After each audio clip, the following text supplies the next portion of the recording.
શ્યામકુમારના નમસ્કાર। આજના આ ખાસ વિડીયોમાં આપણે જાણીશું કે દુનિયાની સૌથી પહેલી શોધ કઈ હશે? શું તે અગ્નિ હતો, પથ્થરના ઓજારો હતા કે પછી પૈડું?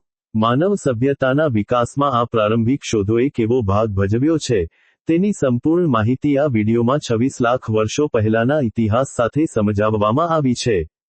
દુનિયાની સૌથી પહેલી શોધ કઈ હશે તે પ્રશ્નનો ઉત્તર આપવો થોડો જટિલ છે, કારણ કે શોધ શબ્દની વ્યાખ્યા સમય સાથે બદલાતી રહી છે।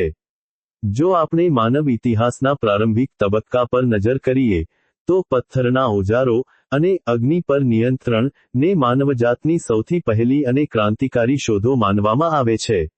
આ શોધોએ માત્ર આદિમાનવનું જીવન જ નથી બદલ્યું, પરંતુ ઉત્ક્રાંતિની દિશા પણ નક્કી કરી છે। પથ્થરના ઓજારો સર્જનની શરૂઆત।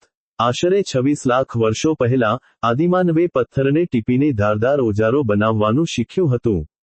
આ સમયગાળાને પાષાણ યુગ તરીકે ઓળખવામાં આવે છે। આ પહેલી એવી ઘટના હતી જ્યારે કોઈ જીવે પ્રકૃતિમાં ઉપલબ્ધ વસ્તુનો ઉપયોગ કરીને પોતાની જરૂરિયાત મુજબનું સાધન બનાવ્યું હોય। આ ઓજારોનો ઉપયોગ શિકાર કરવા, માંસ કાપવા અને રક્ષણ માટે કરવામાં આવતો હતો। આ શોધે માનવીના મગજને વધુ વિચારતું કર્યું અને હાથના કૌશલ્યનો વિકાસ કર્યો। અગ્નિ, પ્રકૃતિ પર વિજય। માનવ ઇતિહાસની સૌથી શક્તિશાળી શોધ, અગ્નિ છે।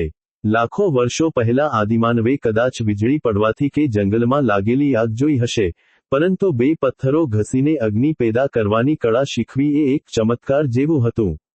અગ્નિએ માનવીને ઠંડી સામે રક્ષણ આપ્યું, જંગલી જાનવરોથી બચાવ્યો અને સૌથી અગત્યનું, ખોરાક રાંધતા શીખવ્યું।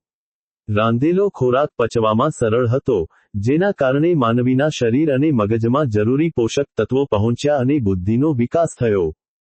પૈડાની શોધ, ગતિની ક્રાંતિ।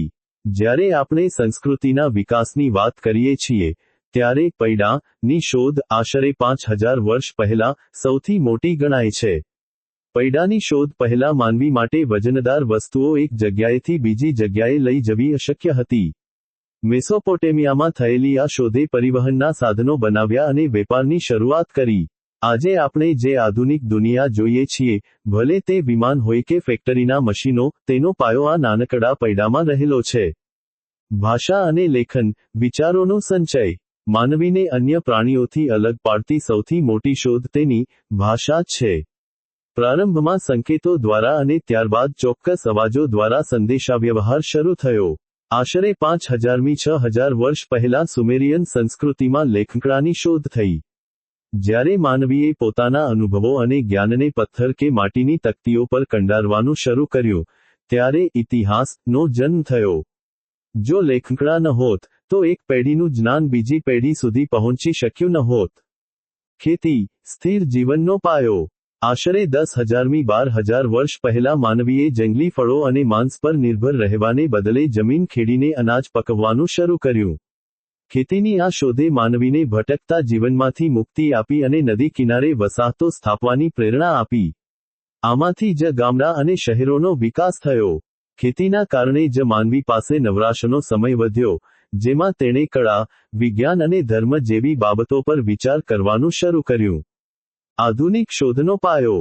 જો આપણે આ બધી શોધોનું વિશ્લેષણ કરીએ, તો સમજાય છે કે દરેક શોધ એકબીજા સાથે જોડાયેલી છે।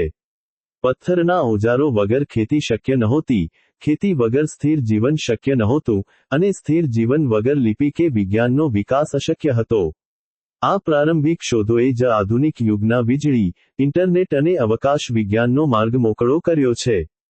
નિષ્કર્ષમાં કહી શકાય કે દુનિયાની સૌથી પહેલી શોધ એ માત્ર કોઈ વસ્તુ નહોતી, પરંતુ માનવીની જિજ્ઞાસા અને સમસ્યા ઉકેલવાની વૃત્તિ હતી। ભલે તે પથ્થર હોય, અગ્નિ હોય કે પૈડું, આ શોધોએ સાબિત કર્યું કે માનવી પોતાની બુદ્ધિના જોરે પ્રકૃતિના નિયમોનો ઉપયોગ કરીને પોતાનું ભાગ્ય બદલી શકે છે। આજે આપણે જે સુખ સુવિધાઓ ભોગવી રહ્યા છીએ, તેના મૂળમાં હજારો વર્ષો પહેલાના આદિમાનવનો તે સંઘર્ષ અને તેની પહેલી શોધ છુપાયેલી છે।